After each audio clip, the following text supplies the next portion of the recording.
Welcome to the BRCF showcase featuring the CRISPR talk. My name is Tom Lanigan. I'm the director of the Vector Core. About 18 months ago, the Vector Core started offering CRISPR products. At that time, we felt that there was a need at the university to have a center that could provide CRISPR products, services, and consultation to people who are interested in making gene edits in their cell lines, the primary cells.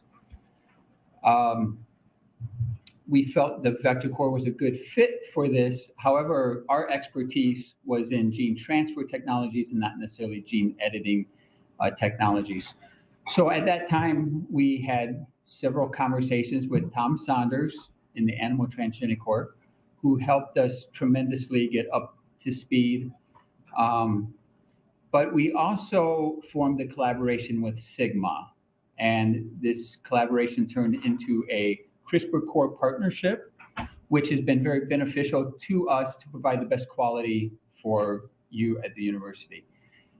It provides you with products at products below the cost that you could buy within the university if you didn't go through the Vector Core. And it also provides us with expertise and experience that is very, very beneficial to us to provide you with the best quality. So through that partnership, I'd like to introduce Chris Lemke. He's worked with Sigma since 2009. He gives a lot of talks on gene editing techniques, and he's an expert in Cas9 and zinc finger nuclease systems. Thank you, Tom. And thank you all for coming. The purpose of today's talk is to introduce you to brand new CRISPR-based technologies from Millipore Sigma. Epigenetic Activators is a technology that allows you to upregulate an endogenous gene's expression level.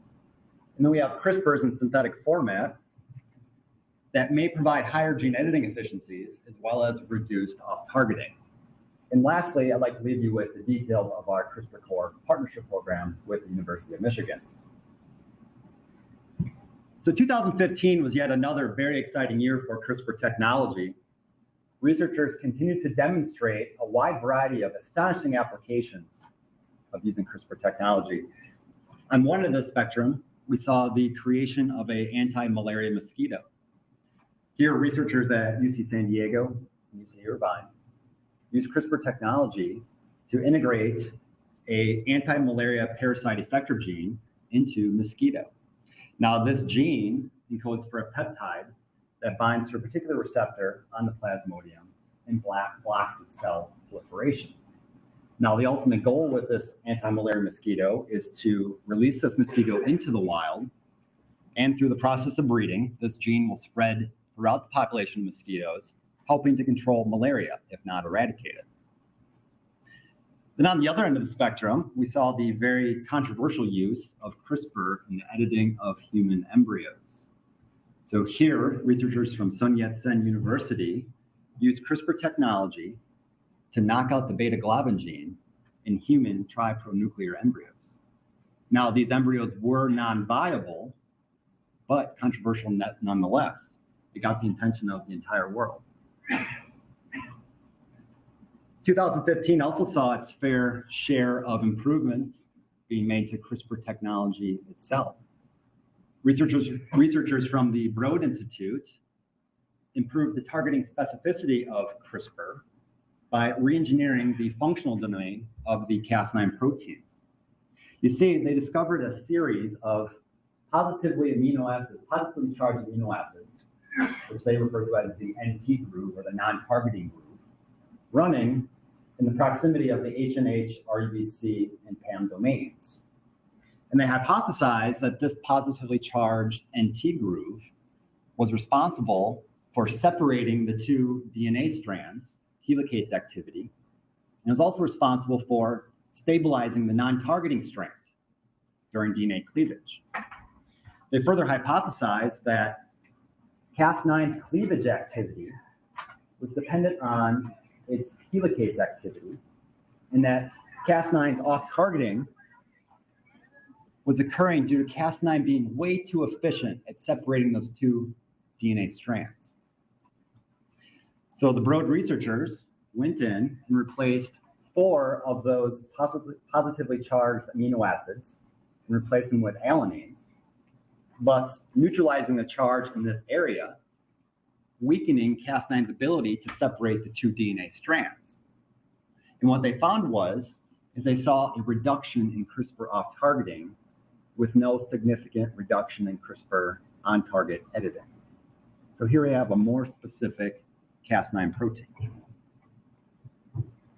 So in the spirit of improvements being made to CRISPR technology, I'd like to introduce our newest CRISPR-based tool, CRISPR Epigenetic Activators. These epigenetic activators is a CRISPR-based tool that allows you to upregulate a target gene's expression levels. Now, why is it as we get older, more susceptible to age-related illness? Why do some foods cause health problems while other foods promote good health? And what really are the long-term effects of stress on our well-being? The field of epigenetics aims to answer questions like these, as well as many others. And the field of epigenetics is the study of changes in the regulation of gene activity and expression that are not dependent upon gene sequence. So specifically, we're talking about covalent modifications made to the DNA, RNA, or the protein that result in a change in the phenotype, but not a change in the genotype. Some examples include DNA methylation, histone modifications, chromatin remodeling, and small and long non-coding RNAs. Some of these changes can be permanent and heritable, being passed on to future generations. So what you do today can be passed on to your grandchildren, where other modifications are more dynamic and change in response to external stimuli. Now, consortiums like ENCODE, the Encyclopedia of DNA Elements, and the Roadmap Epigenomics Project have identified millions of these epigenetic marks across the human genome. But the function of these marks remain largely unknown. So we greatly need tools that allow us to directly manipulate these marks in order to better understand their function. And having such capabilities would open up brand new doors of new ways to model disease and conduct drug screens. Now, we do have some tools available today. And in fact, we've offered the following zinc finger proteins fused to various activator and repressor groups for the past half a decade. We offer zinc finger proteins fused to the VP60, VP64, and P65 groups. Now, these subunits all recruit transcription proteins to the promoter site and cause gene activation. We even offer zinc finger proteins fused to the KRAB or G9/8 groups. These are both methyltransferases that cause gene repression. And we even offer zinc finger proteins fused to the P300 histone acetyltransferase protein, which is the topic of today. But we will not be discussing the zinc finger protein version. Let's discuss the CRISPR-Cas9 version today. Now, the deactivated Cas9 P300 system is a CRISPR-based tool that allows you to upregulate an endogenous gene's expression level. It consists of a deactivated Cas9, a nuclease null Cas9, a Cas9 that's not able to cleave the DNA, fused to the catalytic core of the human P300 histone acetyltransferase protein. So this fusion protein, in combination with a guide RNA targeting your gene of interest, can activate that target gene of interest. And this fusion protein is fully documented in the Gershbach publication.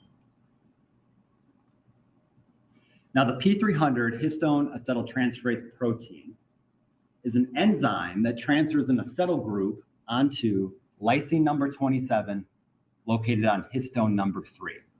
Lysine 27 histone 3 is one of those epigenetic marks I just referred to. And the transfer of this acetyl group onto lysine 27 histone 3 increases transcriptional activation in 3 ways. One, it relaxes the chromatin structure, allowing that gene to be read. But it also recruits transcription proteins to the promoter site, causing a gene activation. And lastly, P300 works as an adapter molecule, connecting various transcription factors with the proteins that actually carry out transcription. So the Gershback lab assayed the transcriptional activation capacity of the P300 system. In the top right corner, they used 5 different constructs. A deactivated Cas9 is a negative control. A deactivated Cas9 fused to the VP64 group, a predecessor technology for comparison's sakes. A deactivated Cas9 fused to the full-length P300 protein. A deactivated Cas9 fused to just the catalytic core, just the functional group of the P300. And there's also another negative control, a deactivated Cas9 fused to a deactivated P300. So I wasn't kidding when I said they did a nice job evaluating this technology. So they co-transfected these 5 different constructs separately, along with 4 guide RNAs targeting the promoter regions of IL-1RN, MYOD, and OCT4. Now, why did they transfect 4 guide RNAs? Well, previous research showed that it often took multiple guide RNAs, as well as multiple subunits of P65 and VP64, in order to get robust transcriptional activity. So it made sense to do this with the P300 system. Now, after transfection, they did a Western blot, confirming that all 5 constructs were expressed evenly. If you take a look at the results, IL-1RN, you can see that the deactivated Cas9 fused to the catalytic core of P300 significantly increased transcriptional activity as compared to VP64. Same holds true for MYOD and OCT4. We had a 2-fold activation increase for OCT4 and MYOD and a 7-fold increase in transcription on the IL-1RN promoter gene. Now, not only can the P300 system activate a gene by targeting the promoter region, it can also activate genes by targeting enhancer regions, something that VP64 cannot do. So here the Gershback lab co-transfected the P300 system, along with 4 guide RNAs targeting the central enhancer region, the distal regulatory region of MYOD, and then 6 guide RNAs targeting the distal enhancer region, and 6 guide RNAs targeting the proximal enhancer region. And taking a look at the results, the P300 system is in blue. We can see that by targeting the enhancer regions, P300 was able to increase transcriptional activity as compared to VP64. Now, I don't know about you, but having to transfect 4 different guide RNAs along with another plasmid carrying the deactivated Cas9 P300 protein is not going to be very practical when it comes time to experimental design and even transfection efficiencies. So the Gershback lab tested whether a single guide RNA could be used with the P300 system, and it can. Sorry, question? This cell line is going to be the HEK 293s.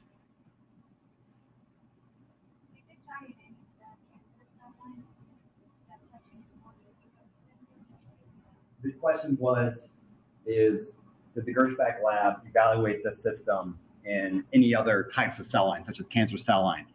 In the Gershback publication, they only use a limited number of cell lines. HEK was primarily. But transfection issues with 5 different plasmids is definitely something to consider. So that's why the Gershback lab tried the single guide RNA. Co-transfected the P300 plasmid along with single guide RNAs targeting the promoter regions of IL-1RN, MYOD, and OCT4, as well as single guide RNAs targeting the enhancer regions of MYOD and OCT4. And all of the single guide RNAs were able to significantly increase transcriptional activity in all instances. You'll see, even though individual guide RNAs are able to activate transgene or transcriptional activation, so you get a synergistic effect when you do use all 4 guide RNAs together. Now, what about specificity? Because the full-length P300 protein is an adapter molecule. Its job is to interact with a whole host of other proteins. So the Gershbach lab tested the targeting specificity of the P300 system by performing a transcriptional profiling by RNA-seq. They co-transfected the VP64, the catalytic core P300, and then the deactivated P300. Take a look at the middle results. The P300 system was able to upregulate all 4 isoforms of the IL-1RN transcript with very limited off-target effects. Transcripts KDR and FAM49A were also elevated after transfection. So out of the whole transcriptome, 2 other transcripts being elevated is a relatively specific technology.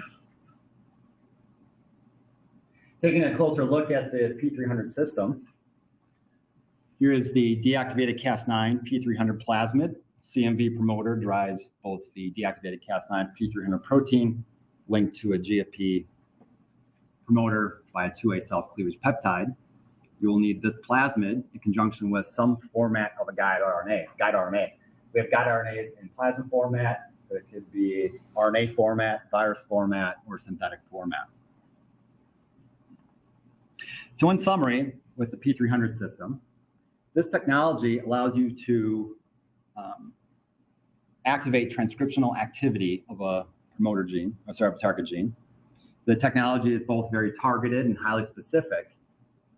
And you can activate genes by targeting not only the promoter region, but also the enhancer regions, all with a single guide RNA, something other predecessor technologies like VP64 cannot do. So before I move on to the next section, were there any questions about the deactivated Cas9 P300 system? Happy to take a couple questions.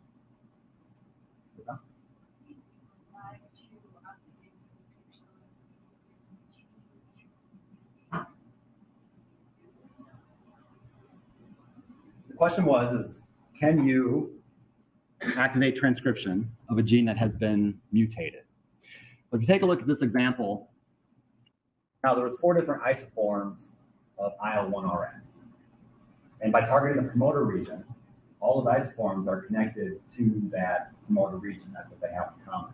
So if we were to target the promoter region of your mutated gene, we will increase the transcription of that mutated gene. You have more of it.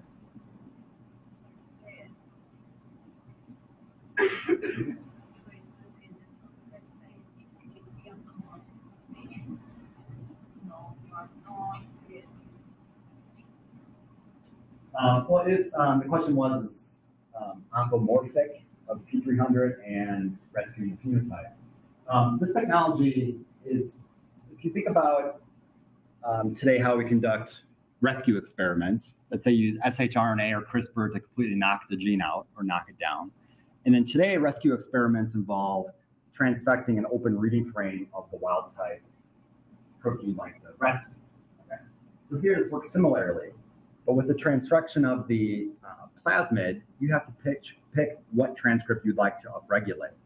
Whereas in this system, it's going to upregulate all isoforms of the protein. It would be much more biologically relevant system. So it's a way to rescue. It's a way to upregulate low-expressing proteins that you can't otherwise detect by other means. And so, does that answer your question? Okay.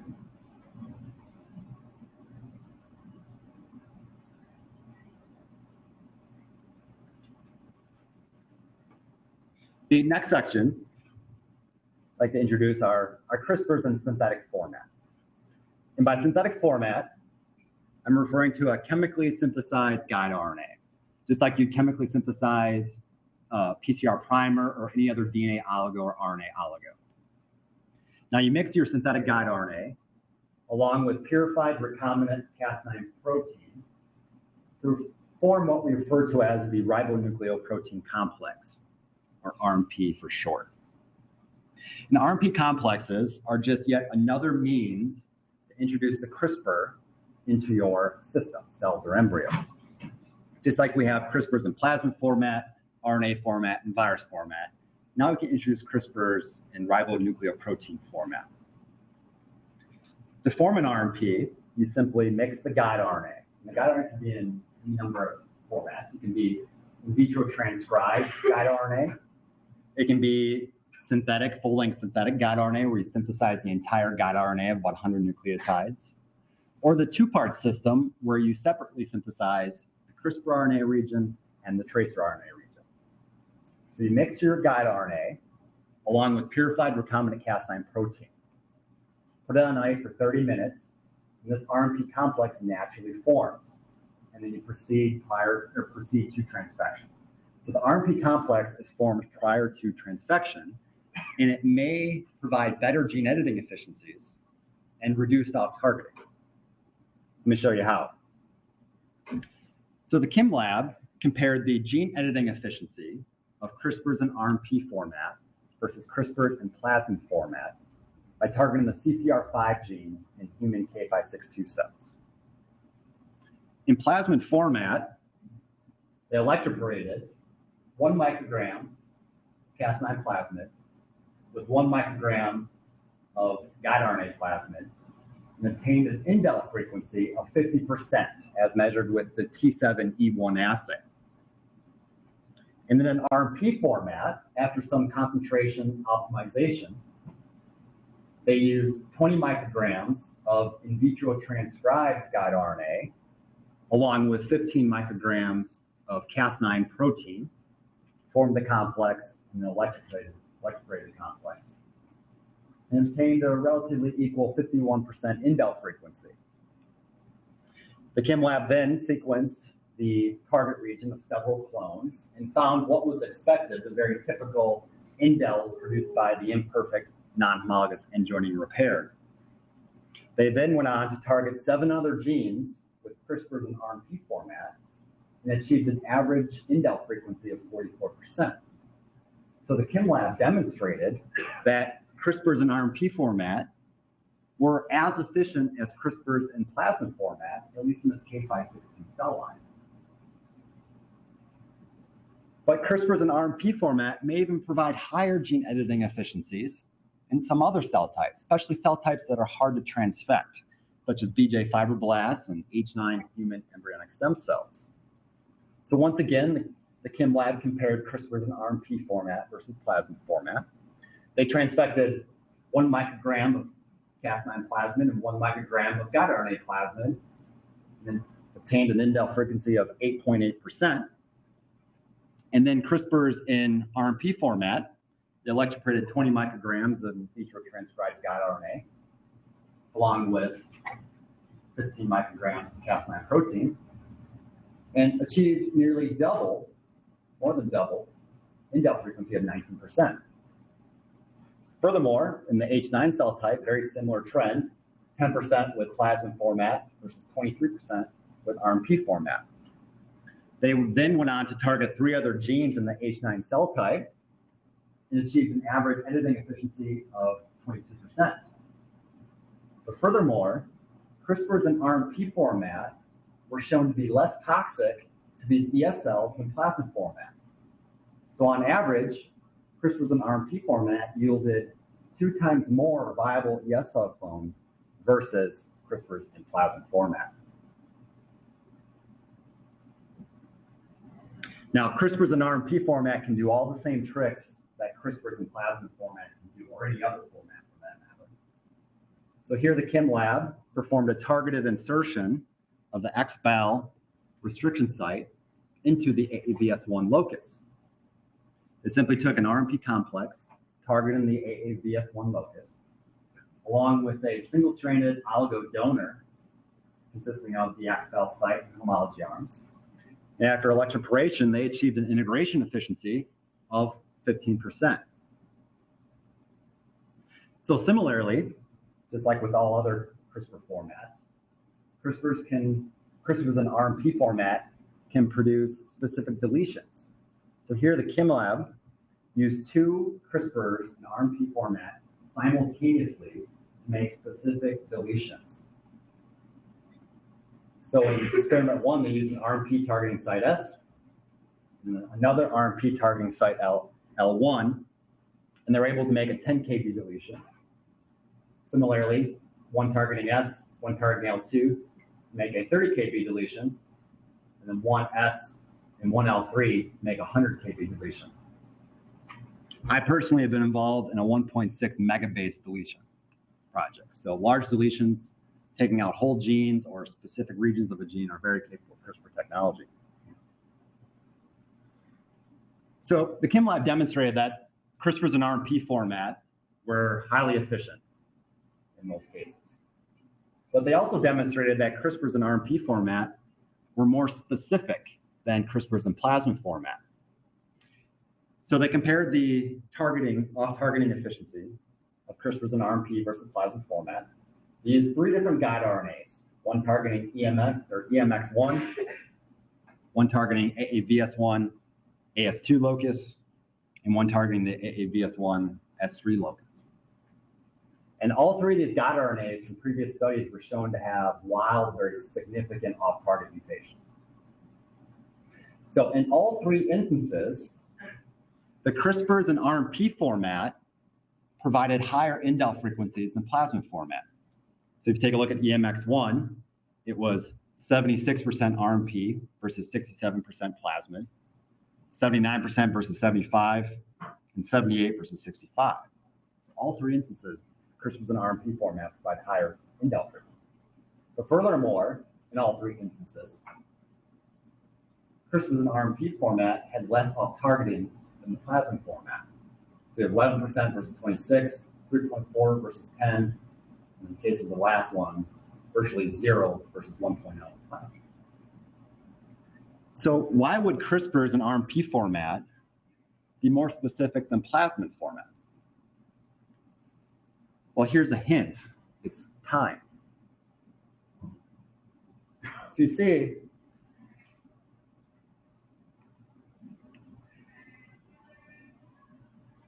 if a CRISPR has even the slightest potential to find an off-target site and create that double-stranded break, given enough time, that CRISPR will find that off-target site. So the longer you express a CRISPR, the more chance you're giving it to find a potential off-target site.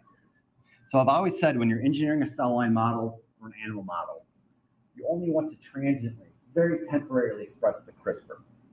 Create the double-stranded break, and you want the CRISPR gone from the system as fast as possible, because prolonged continuous expression of the CRISPR leads to an accumulation of off-target mutations. And that's exactly what's going on here. So CRISPRs in RNP format are immediately active upon entering the cell. You preform the complex. That complex is ready to go. After transfection, it is working. Furthermore, CRISPRs in RNP format are rapidly degraded, so you're not giving it the chance to find an off-target site as compared to plasmid. So take a look at here, for a given guide RNA, if the maximum gene editing that guide RNA will ever do is about 60% indel frequency. CRISPRs in RNP format, which is the darker line there, are immediately active upon entering the cell and reach their peak gene editing efficiency within 24 hours. And then we look at Cas9 protein, it's rapidly degraded within that same amount of time, 24 hours. When we look at CRISPRs in plasmid format, it takes about 2 to 3 days to reach that same highest potential gene editing. But here's the kicker. The Cas9 protein plasmid continues to be expressed days after transfection. And right here is where a lot of that off-targeting is coming from. Yes, ma'am. So do you persist using lentivirus greater so they were not testing? Thanks for your question. The question was regarding lentivirus. Now, for the past decade, we've been using lentiviral shRNA, so it's only natural to think I need lentiviral CRISPRs. But lentiviral CRISPR should be set aside for either conducting screening, pooled screening, or arrayed screening, where you want integration of the CRISPR. I'll go into that in more detail. When it comes time to engineer a cell line, it goes back to you just want to temporarily express the CRISPR, create the double-stranded break, and then you want it gone.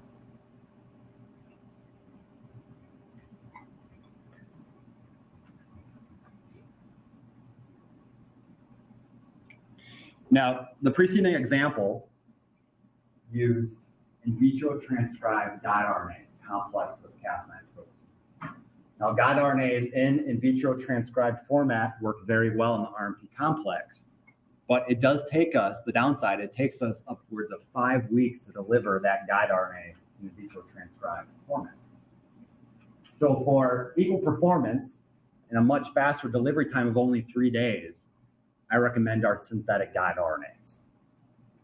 Our synthetic guide RNAs are a two-part system where we separately synthesize the CRISPR RNA and the tracer RNA separately. Now, if you remember, the guide RNA is a fusion between CRISPR RNA and tracer RNAs, where the CRISPR RNA consists of the variable 19 to 20 base pair sequence that binds to the target site. And the tracer RNA is a constant sequence, the tail, so to speak, that binds the CRISPR RNA to the Cas9 protein, which holds it all together.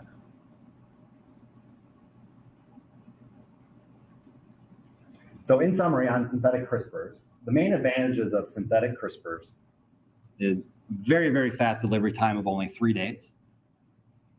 And there's no risk of genome integration like you'd have with plasmid or virus format. And just to clarify, that's for engineering a cell line where you do not want to stably integrate and express the Cas9 for long term. You will have an accumulation of off-target mutations. The reagent is easily scalable to larger quantities to meet your research needs. And as the Kim Lab showed, it's as efficient, if not higher, more efficient than plasmid format. And it does show promising less off-target mutations.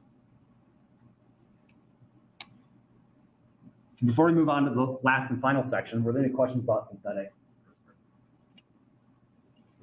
So you guys basically have a pool of the scaffold, the tracer RNA, just hanging out, and then you send this 18, 22, whatever nucleotide RNA along with it in the same tube, right? Is how it is given to us. The way we package this reagent is there's 3 components: the CRISPR RNA, the tracer RNA, and then Cas9 protein. And you're exactly right. We mass produce the Cas9 protein, put it in vials, it's on our shelves ready to ship. The tracer RNA is the same way because it's the constant sequence. We mass produce it, keep it on our shelves and ready to ship overnight. The variable part is the CRISPR RNA, and that's what we synthesize on demand based on whether or not what you tell us to synthesize, or we can help you design those CRISPR RNAs to your target gene. So 3 components. So?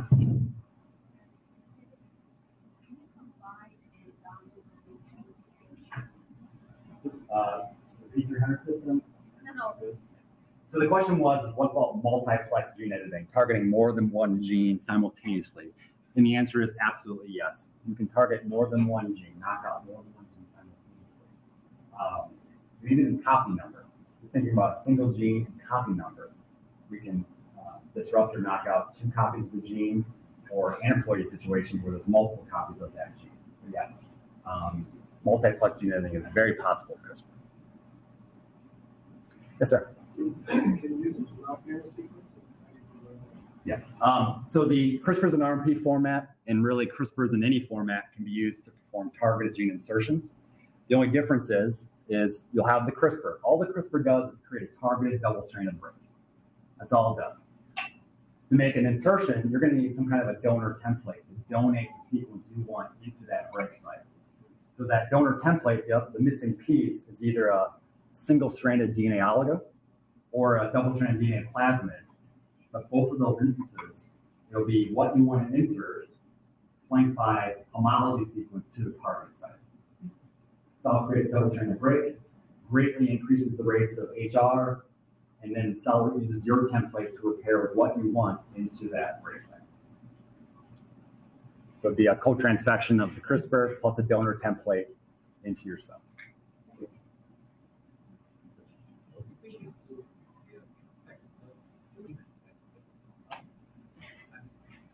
The question was, what is the efficiency you can expect from CRISPRs in general or CRISPRs in RNP format?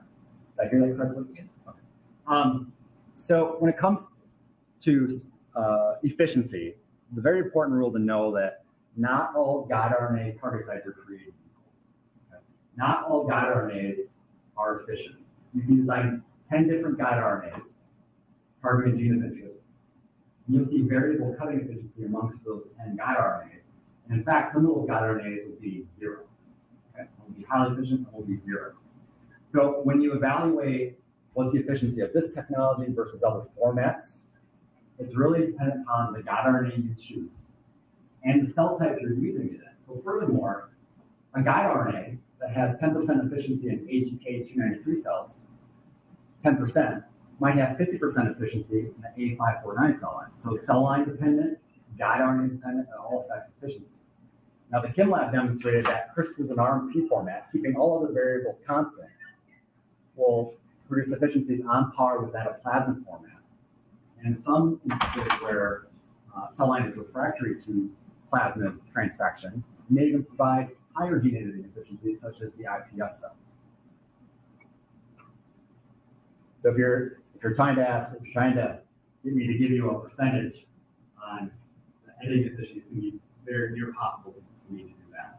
So the way you go about this, there's no way to predict guide RNA cutting efficiency. There's no way. There's going to be softwares and algorithms that claim pick this guide RNA will give you the highest efficiency, but the reality is you cannot predict gene editing efficiency by looking at the sequence you have today. Okay, hopefully in the future we can. The only way you can determine, if you had a set of 3 guide RNAs, the only way to determine which one is active, you have to test them. You have to actually test them in your cell line of interest. See which one of the 3 is the most active. You proceed your experiment with the most active guide RNA. And we refer to that as validation. And we didn't really go through that today, but it's measuring the cutting efficiency of a set of guide RNAs and proceeding with the most efficient guide RNA. Do you have a complaint example of these lines right after the like they have that what is it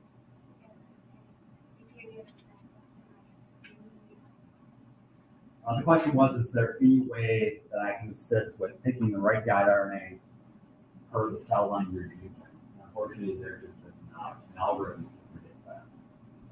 If we were to perform validation for you, we would do the proxy cell line for you. So if you're targeting a human gene, we would measure the cutting efficiency for you in a human cell line, K562. And the idea is a relative comparison. So we designed 3 guide RNAs. And of those 3 guide RNAs, let's say we determine guide RNA number 1 is the most efficient. The thinking is, the theory is, that no matter which cell line you go into, guide RNA number 1 will still remain the highest efficiency. Even though the absolute number of efficiency will change with the cell line, we're still assuming that of the 3, we found the best one, and that will remain the best one no matter what cell line you go to. So if you were to rank the best course of action, testing several guide RNAs in your cell line of interest is the very best way to go about it. The second way to go about it is testing a proxy cell line. So that's the best we can do for you, is to test your guide RNAs in a proxy cell line. But I'm hoping in the future there'll be some kind of algorithm that can really predict which one is the most efficient. Maybe there'll be a consortium of data that says, here's this guide RNA, it worked for me in this cell line at this.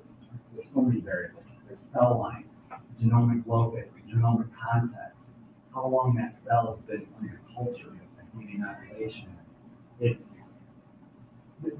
So statistically, we've been doing this validation assay for about 3 years on CRISPR technology.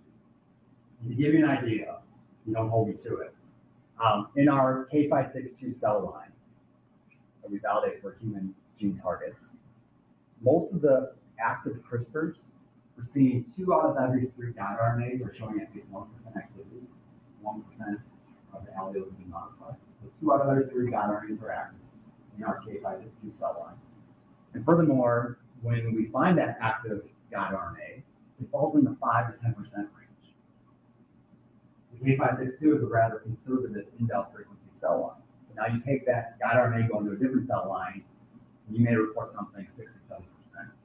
But in reality, most guide RNAs, in our experience, are in the 5 to 10% range.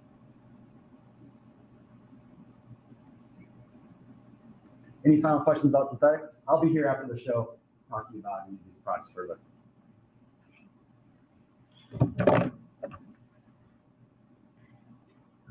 The very last thing I'll say today is I'd like to discuss our CRISPR Core Partnership Program. Now, the University of Michigan was our very first CRISPR Core partner, and you gave us the inspiration to make this a program and roll it out to the rest of the world. I thank you very much for being partners with Millipore Sigma. So if you're not familiar with our CRISPR Core Partnership Program, through the Vector Core, you all receive discounted pricing on our CRISPR products and services. But more importantly, you receive enhanced project support. So that might include project consultation. So like this morning, I had the opportunity to sit down with 3 really great researchers and discuss their research, come up with a targeting strategy, and proceed with the experiments. That might include bioinformatics. It could be anything from designing the guide RNAs for you, or providing you with a bioinformatic off-target analysis. What other off-target sites might that guide RNA also target?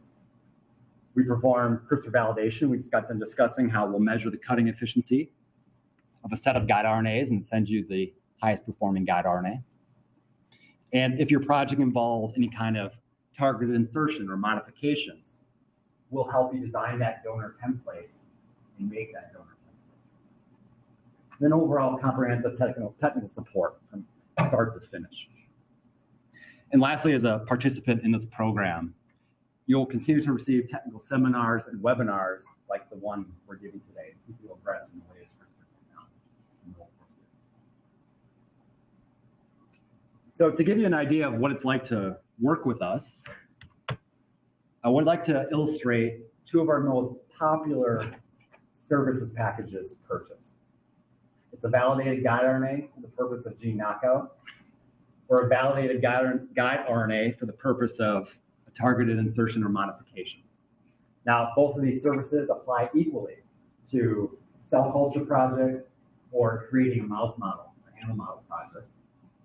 So we look at validated guide RNA for the purpose of gene knockout. So after our consultation meeting, we will design up to 3 guide RNAs targeting your gene of interest. And all 3 of those guide RNAs have the capacity to knock your gene out. We'll go ahead and make those 3 CRISPR constructs and measure the cutting efficiency of all 3 of those guide RNAs. And then we'll supply the highest efficiency guide RNA in the format of your choice. You can select plasmid format, RNA format, virus format, or synthetic format. From there, you're ready to transfect right into your cell line. So knockout is very straightforward. Similarly, on the other end, for the purpose of making a targeted insertion or modification, we'll also design 3 guide RNAs suitable for making that desired mutation. We'll measure the cutting efficiency of all 3 of those guide RNAs, and we'll supply the guide RNA with the highest efficiency. But furthermore, if the mutation is able to be made with a single-stranded DNA oligo, we'll include the design and synthesis of that oligo at no additional charge. Now, in some instances, a plasmid donor will be required, and that'll be an additional fee for design, and will facilitate you constructing that donor plasmid. So these are, by and far large, the most popular projects we work with customers at our CRISPR board. So thank you very much. I am more than happy to answer any questions about today's technologies or any questions about CRISPR in general. And I'll be here after the talk if you feel more comfortable coming down and talking with me. So thank you all very much.